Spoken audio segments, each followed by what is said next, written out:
तुषा की फैमिली अब greater Noida waste में अपने आवास पर पहुंच चुकी है। तुषा के फादर नवनीत शर्मा हमारे साथ बातचीत के लिए है। सर, एक लंबी लड़ाई लड़ी आप लोगों ने और सीएम ऑफिस से, और अब जहां पर एंटीसिपेटरी बेल ग्रिवाला सिंह की रिजेक्ट हो गई है और माना जा रहा है कि जल्दी गिरफ्तारी भी संभव है।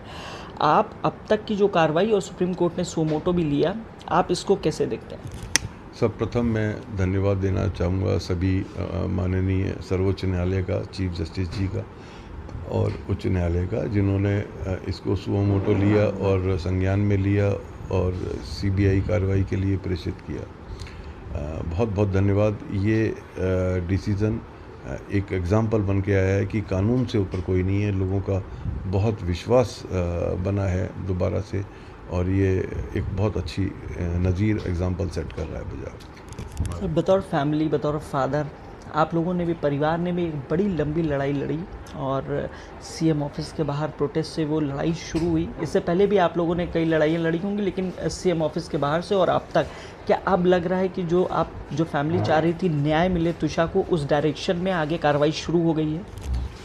पहले तो मैं ये कहना चाहूँगा, मैं अकेला कुछ नहीं कर सकता था। ये लड़ाई मैंने नहीं, आप सभी लोगों ने लड़ी है। आपका न्यूज़ 18 का बहुत बहुत धन्यवाद। और आप लोग भी हमारे साथ कंधे से कंधा मिला के धूप में खड़े रहे और हमको जो है हिम्मत देते रहे, और सभी उन भारतवासियों का जिन्होंने इस न्याय की लड़ाई में हमारा साथ दिया है। अभी एक शुरुआत है, आगे बहुत लंबी लड़ाई है, और मुझे उम्मीद है हम सब एक साथ खड़े होकर के इस लड़ाई को जीतेंगे। न केवल जीतेंगे, बल्कि उनके लिए भी उम्मीद बनेंगे जो नाउम्मीद हो चुके हैं। आज हमारे समाज में इसको जो है इस कुरूपता को बाहर करना है समाज से, और बेटियों को, स्त्री को जो सम्मान मिलना चाहिए, आदर मिलना चाहिए, जो रेस्पेक्ट मिलना चाहिए, उसके लिए हम संघर्ष करते रहेंगे। सर, पिता का संघर्ष तो जारी रहेगा, लेकिन पिता, जब बेटी बड़ी होती है, सबसे दुलारी होती है, और आपने कई सपने बेटी ने देखे होंगे, चाहे फिर वो खिलौने से लेकर और अब तक का जो सफ़र रहा है, आप कैसे देखते हैं? और आप चूँकि तुषा हमारे बीच नहीं रही और अब बतौर फादर आप जो है लड़ाई भी लड़ रहे हैं ताकि बेटी को न्याय मिल सके, क्या कुछ रहा है इस जर्नी में?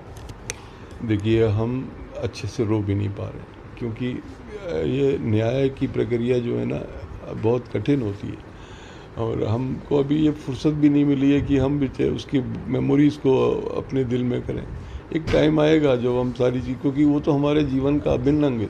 बेटी होना या बेटा होना, आज बेटी होना एक बड़े गर्व की बात है। इतनी मल्टी टैलेंटेड लड़की, वो हमारा ख्याल रखती थी, सारी चीज़ों का ख्याल रखती थी। हम उसके बगैर कैसे रह पाएंगे, ये बताना बहुत मुश्किल है।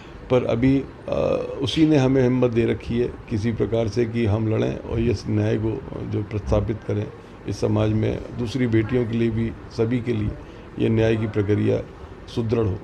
ये लड़ाई सिर्फ तुषा की नहीं, बल्कि उन सभी लड़कियों की है जिनकी शादी होती है, जिनके परिवार वालों का बिहेवियर ससुराल वालों का अच्छा नहीं रहता है। जी जी, बहुत सभी के लिए लड़ाई है, एक नज़ीर बन के, क्योंकि तुषा का नाम ही है कि फर्स्ट रे ऑफ सन, भोर की पहली किरण।